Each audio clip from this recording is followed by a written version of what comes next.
নমস্কাৰ বন্ধুসকল, যিসকলে বিএড ল'ব খুজি আছে 2026-ত হয়নে, তেওঁলোকৰ বাবে এখন ইম্পৰ্টেণ্ট ভিডিঅ' হয়। ভিডিঅ'খন প্ৰথম পৰা শেষলৈকে চাই থাকিব।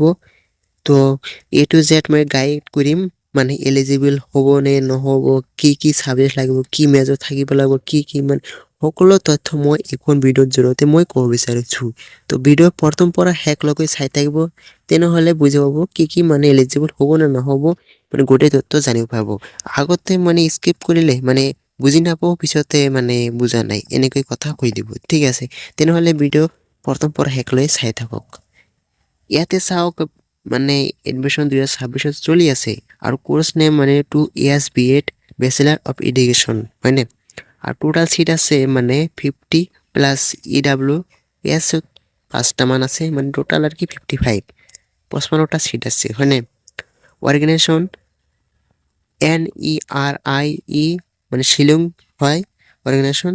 আৰু কোৱালিফিকেশ্যন কিমান লাগিব, গ্ৰেজুৱেশ্যন হ'লে হ'ব, পষ্ট গ্ৰেজুৱেশ্যনো হ'লে হ'ব, মানে BA বা MA দুইটা হ'লে হৈ যাব। ঠিক আছে, এপ্লাই অনলাইন কৰিব লাগিব।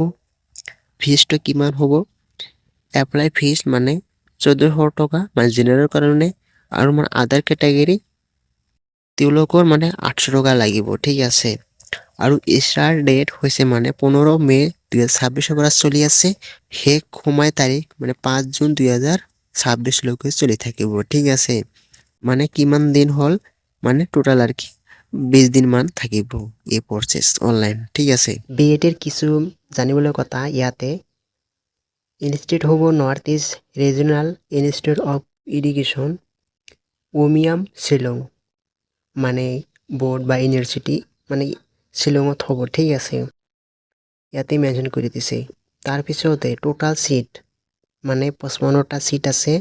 তাৰ ভিতৰত মানে 28 for science and mathematics stream and 27 for language social science stream, inclusive of 5 EWS seat. মানে এইখানে টোটাল আর কি মানে 55টা সিট এলিজিবল। ঠিক আছে, মানে এইখানে ভিতরতে মানে সিট আছে এলিজিবল। তাৰপিছতে এলিজিবল স্টেটস মানে আসাম, অৰুণাচল প্ৰদেশ, মণিপুৰ, মেঘালয়, মিজোরাম, নাগাল্যান্ড, সিকিম এণ্ড ত্রিপুরা। মানে এইখানে যে স্টেট আছে এই স্টেটে মানে এলিজিবল হ'ব, মানে এপ্লাই কৰোঁতে মানে এলিজিবল হ'ব। National council of education research and training, মানে এক্সামৰ পিছতো ট্ৰেইনিং হ'ব।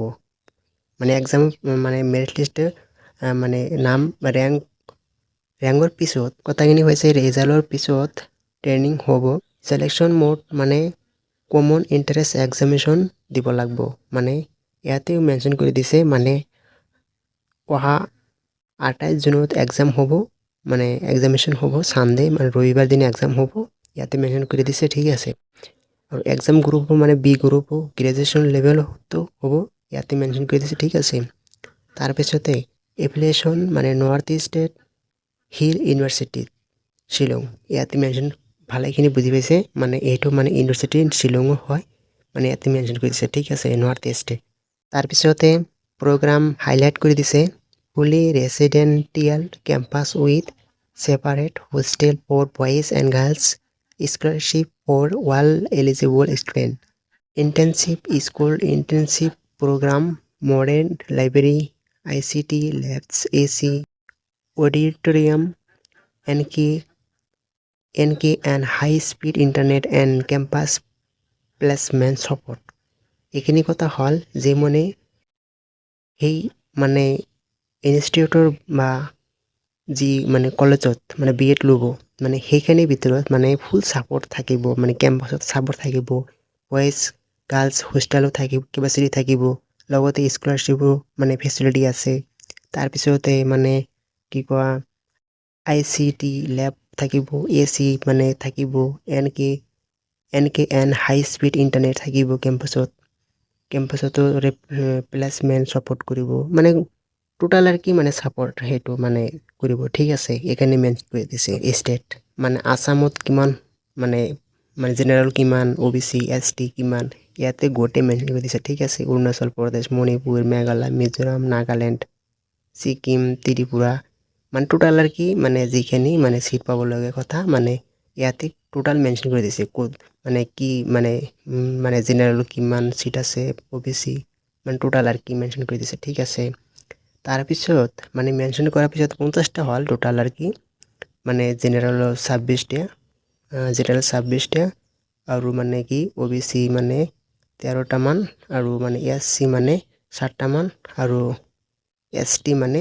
4টা মানে টোটাল আর কি 50টা and additional 5 seat are reserved under the EWS category from both the science and mathematics and social science language group মানে এই 5জন যে মানে EWS আছে মানে যে কোনো মানে সাবজেক্ট ল'ব পাৰিব তাৰপিছতো এলিজিবল ক্যাটাগরি ফর মানে B.Ed 2026 ঠিক আছে candidate most hold at least 50% mark কোনো ডিগ্রি মানে মাস্টার ডিগ্রি হোক বা B.Ed ব্যাচেলার ডিগ্রি হোক মানে 50% কম্পালসরি লাগিব ঠিক আছে ইয়াতে মেনশন কৰি দিছে যে কোনো মানে ক্যাটাগৰি হোক মানে 50% নিচে নহ'ব মানে ওপৰত যাব লাগিব ফিজ কিমান ল'ব ইয়াতে মেনশন কৰি দিছে ক্যাটাগৰি যে জেনাৰেল আৰু OBC মানে 1400 টকা মানে পাৰ পোস্ট মানে এন্ট্ৰান্স এক্সাম দিবলৈ হলে 1400 টকা মানে ফিজ দিব লাগিব তাৰপিছত ST SC মানে এখানে 800 টাকা দিব লাগিব তাৰপিছত PWD মানে 800 টাকা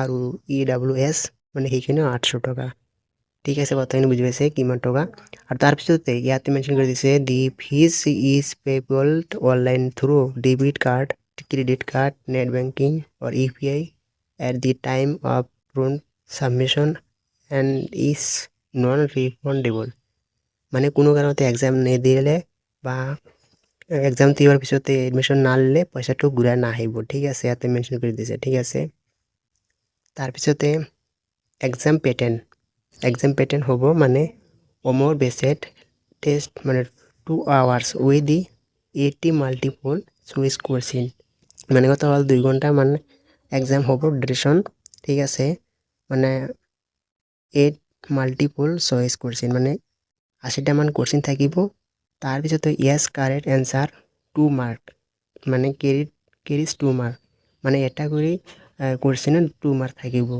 yes wrong answer attract a negative marking of the 0.5 mark কোনো কাৰণতে মানে ভুল হল বা নেগেটিভ হল সেইকাৰণে মানে মেনশন কৰি দিছে যে মানে এটা কোশ্চেনত 2 মাৰ্ক থাকিলে মানে বেলেগ এটা কোশ্চেন ৰং হলে মানে তাৰে মানে 2 মাৰ্কৰ পৰা মানে হাফ মাৰ্ক মাইনাস হ'ব মানে দেয়াৰ মাৰ্ক থাকিব ঠিক আছে এনেকৈ মেনশন কৰি দিছে দি total mark of the paper R 160 mark মানে 160 হয় ঠিক আছে মানে ইয়াৰ ভিতৰত কোশ্চেনটো হ'ব তাৰপিছতে ইয়াতে সেকশন দিছে মানে মিডিয়াম টু ল্যাঙ্গুয়েজ মানে ইয়াতে মিডিয়াম আছে ইংলিশ মিডিয়াম আৰু হিন্দী মিডিয়াম মানে এই দুইটা মিডিয়ামত ল'ব পাৰিব তাৰ বাহিৰত ল'ব নোৱাৰে ঠিক আছে ইয়াতে মেনশন কৰি দিছে তাৰপিছতে ইয়াতে syllabus language proficiency in English মানে এখানে কি মানে গ্রামার কি আহিব ইয়াতে মেনশন কৰি দিছে selection process and merit list the final merit list will be prepared on a 60/40 weightage basic this CEE 2026 entrance exam score constitutes 60% of the final rank कम से कम মানে 60% মানে মার্ক মানে তুলিব লাগব মানে কি কোৱা মানে এই এন্ট্ৰান্স এক্সামত 60% কম সে কম লাগিব তাৰ উপৰত যাব লাগব তলত আহিলে মানে সিট নাপাব ইয়াতে মেনশন কৰি দিছে দি aggregate mark of the qualified graduation examination constitute the remaining 40% candidate who qualify on the basis of the master degree will be have their graduation grade mark counted under the 40% weightage. Final admission is offered after counseling based on this combined merit.